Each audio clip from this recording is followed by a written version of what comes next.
দেশ? ভালো করে দেখো। সম্মানিত বন্ধুগণ,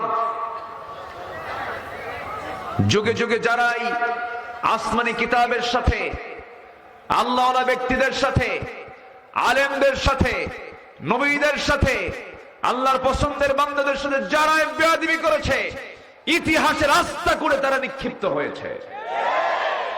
এটাই তার বাস্তব প্রমাণ। আল্লাহ পাক আমাদেরকে নখদর্পণে চোখের সামনে তা দেখায় দিলেন। আমি কি ভুল বলেছি?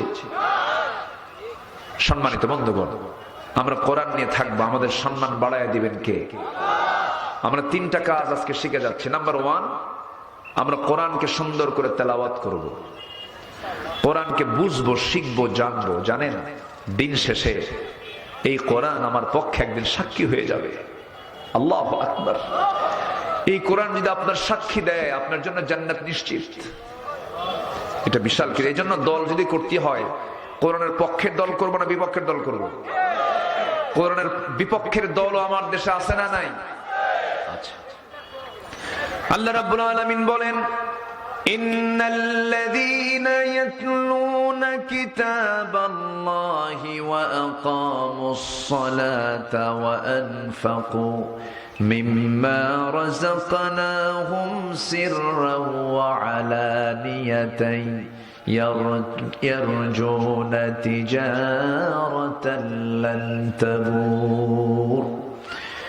নিঃসন্দেহে যারা আল্লাহর কালাম তেলাওয়াত করবে, এক নাম্বার যারা আল্লাহর কালামকে সুন্দর করে তেলাওয়াত করবে, তাদের কোনো লস নাই। কোরআন তেলাওয়াত করলে পরে শরীরে বড় ধরনের কোনো রোগ হয় না। কোরআন তেলাওয়াত করলে পরে বান্দার হার্ট গুলো ভালো থাকে। কোরআন তেলাওয়াত করলে পরে আল্লাহর সঙ্গে বান্দার সম্পর্ক বেড়ে যায়। কোরআন তেলাওয়াত আছে যেখানে, শয়তানের ওয়াসওয়াসা নাই সেখানে।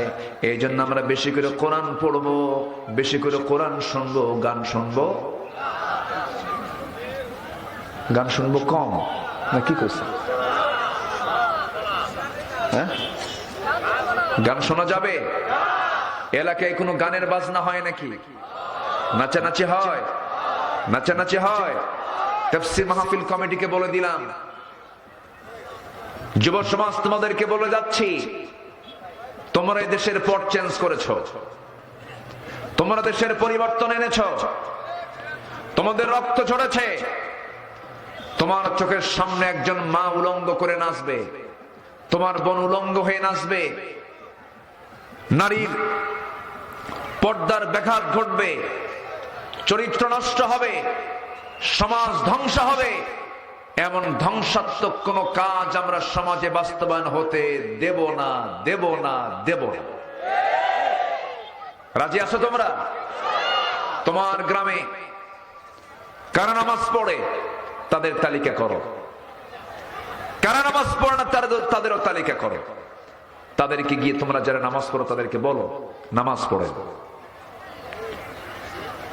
গ্রামের যে মহিলা বোরকা ছাড়া বের হয়, সেই বাড়িতে চলে যাও, সেই বাড়ির মূল মুরব্বীকে ডাক দিয়ে বলো, আমরা যুবক, আমাদের চোখের সামনে একটা মহিলা যখন পর্দার পরিবেশ ছাড়া বের হয়, আমাদের যৌবন আছে তো, আমাদের গুনাহ হয়। এই গ্রামে থাকতে হলে বোরকা পরে বাড়ি থেকে বের হতে হবে। তা'মুরুনা বিল মা'রুফ ওয়া তানহাউনা আনিল মুনকার মান রাআ মিনকুম মুনকারান ফালিয়ুগাইয়িরহু বিয়াদিহি। কোন অন্যায় প্রতিহত করার জন্য রাসূল বলেছেন আগে হাত দিয়ে তা মোকাবেলা করো। কার কথা? মুহাম্মদ সাল্লাল্লাহু আলাইহি ওয়াসাল্লাম। সম্মানিত ভাইরা, এই তেলাওয়াত আমরা সবাই এই তেলাওয়াতের সঙ্গে সম্পর্ক রাখবো। জোরে বলি ইনশাআল্লাহ। এই কালাম আল্লাহ পাক এত সুন্দর করে নাজিল করেছেন, আমাকে আপনাকে দিয়েছেন। কত বড় যে দয়া তার! এটা কোরআন আছে বলে আজকে আমরা তাকে চিনতে পেরেছি। এর মধ্যে অতিরিক্ত কোনো কথা নাই। আল্লাহ পাক যা বলেছেন বান্দার প্রয়োজনে বলেছেন, একটা ওয়ার্ডও অতিরিক্ত আল্লাহ পাক বলেননি। আল্লাহ পাক বিভিন্ন উদাহরণ দিয়েছেন, যেমন উদাহরণ দিতে নিয়ে মশার কথা বলেছেন, মাকড়সার কথা বলেছেন। কাফেররা কয় তোমার আল্লাহর কাম নাই, কাজ নাই। এই কোরআনের মতো কিতাবের মধ্যে আবার মশার উদাহরণ দেওয়া লাগে? দোষ ধরে ফেললো। কিন্তু আল্লাহ যে উদাহরণ দিয়েছেন অবশ্যই তার মধ্যে শিক্ষা আছে না নাই? আসতে বলবেন না, শিক্ষা আছে না নাই? আল্লাহ রাব্বুল আলামিন বলেন, ইন্নাল্লাহা লা ইস্তাহি আন ইয়াদরিবা মাসালাম মা বাউদাতান ফামা ফাওকাহা ফাআম্মাল্লাযীনা আমানু فيعلمون أنه الحق من ربهم وأما الذين كفروا فيقولون ماذا أراد الله بهذا مثلا يضل به كثيرا ويهدي به كثيرا وما يضل به إلا الفاسقين. জোরে বলুন আল্লাহু আকবার। এই যে উপমাগুলো